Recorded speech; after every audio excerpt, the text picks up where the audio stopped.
In this video, I'm going to be sharing with you where you can look for your ancestor's birth date or birth record when no birth certificate exists. Because even when that birth certificate doesn't exist or can't be found, you do have options. I'll be sharing 8 places you can start searching today. Hey there, if we haven't met before, I am Lisa with Are You My Cousin YouTube channel and website. And this YouTube channel is dedicated to helping you find your ancestors, grow your family tree, and not get overwhelmed in the process. So if you're looking for your ancestors, you're in the right place. Now, some of the 8 places that I'm going to be sharing with you to find your ancestors' date of birth may seem fairly commonplace, but others not so much. Stick with me till the end because I'll be sharing my favorite out of the box place to look to determine an ancestor's date of birth. Now, first up, we have the family Bible. But I can hear you. You're saying, Lisa, we don't have a family Bible in our family. Well, I thought the same thing. I actually thought the same thing on pretty much every family line that I have, only it wasn't necessarily true because I did to start discovering family Bibles in places I never thought to look. So I would encourage you not to give up on the idea that a family Bible exists and to explore the video up in the right-hand corner where I share with you where you can start to look for a family Bible. Now, one of the next places you're going to want to look for that date of birth or a birth record would be church or baptismal records. Your ancestors often recorded baptisms or births in the church records. So you want to seek out possible churches in the area where your ancestor lived to see if perhaps they were members and had the children baptized there. If you have ancestors who were of Catholic faith, then you will want to check out the Catholic Heritage Collection records at Find My Past. I'll put the link in the description below for you. Now, another common place to determine an ancestor's birth date or birth year is actually Census Records. So I want to make sure, even though this is a common record that we as genealogists use regularly in our research, I want to make sure that you're pulling that information from the records as well. So you may just get a birth year, and that's okay. You may get a month and a year. And if you're in pre-1850 census records, you may actually only get a tick mark in an actual age range box. And so you're going to need to do a little bit of math and maybe determine a number of years. So you've got a date range for that birth year. And that's okay. And sometimes that's all you're going to get. But to be able to use those census records to pull that date out or that range of dates, that's going to be an important part to use in your research as well. Just make sure you're not overlooking the fact that it's there and that, well, keep in mind, census records, sometimes the census takers didn't always get it right. So you want to get those dates, but if you can possibly port that in another document, you want to do that as well. Now, if you're enjoying learning about how to find a birth date or a birth record,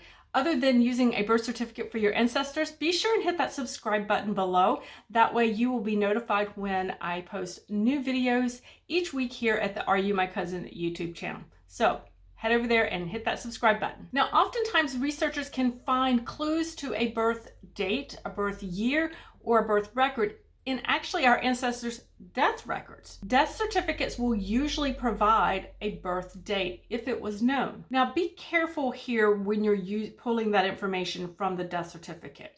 The information on that death certificate about your ancestor's birth and the actual date or their age is actually usually provided by an informant. But we need to know who that informant was. Was it somebody who had a good knowledge of that ancestor? Was it their spouse? Was it their brother? Was it a mother, a parent? Or was it a next door neighbor or a more distant cousin? Did that person have the knowledge? Would their knowledge be accurate? You want to be able to assess how accurate that information might be based on if that informant had a good knowledge of that family. Another place to look for evidence of a birth year, birth record would be in wills. Now, I bet that wasn't the first place you thought to look, right? Consider, is your ancestor named in a parent's will? If a deceased left minor children, you may find them listed out in the will. Now, you will likely not find the actual age or birth year listed, but knowing that that child or that individual was considered a minor, a legal minor at the time the will was written, can give you a clue and help you start to narrow down that birth years. Now, after you've looked and researched in the wills and you find an ancestor listed as a legal minor in wills, take that next step, and we're going to go into that next record collection, which would be the guardianship records. Now, I find these records to be very valuable when I can find them. They may be in the parents'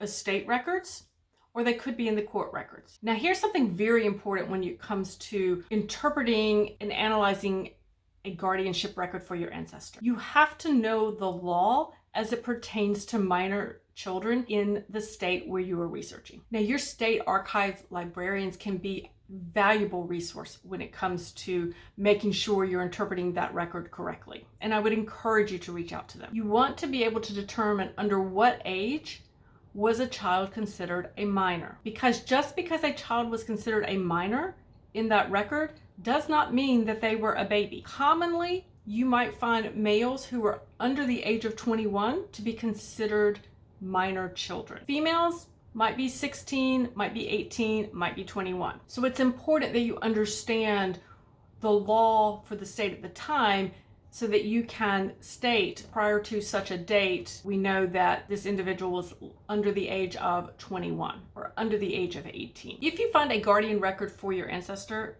as a minor, your next step would then be to check the county court records for the guardianship records, because each year that guardian would have been required to make a report to the court that would indicate, how they managed that child's estate while they were still minor, what money may have been spent out of the estate as they handled it until the child becomes of age. Those guardianship records should also indicate when the guardianship ended, meaning the child became of legal age. So if you find that record where the child ages out of guardianship and you know that a child was legal and considered a legal adult at the age of 21 for that state, then you simply need to subtract 21 from the year that the guardianship ended to get an approximate birth year for that child, or I should say that adult. Now, next up, let's talk about gravestones and sexton records. Do you know where your ancestor was buried? Is there a gravestone? If so,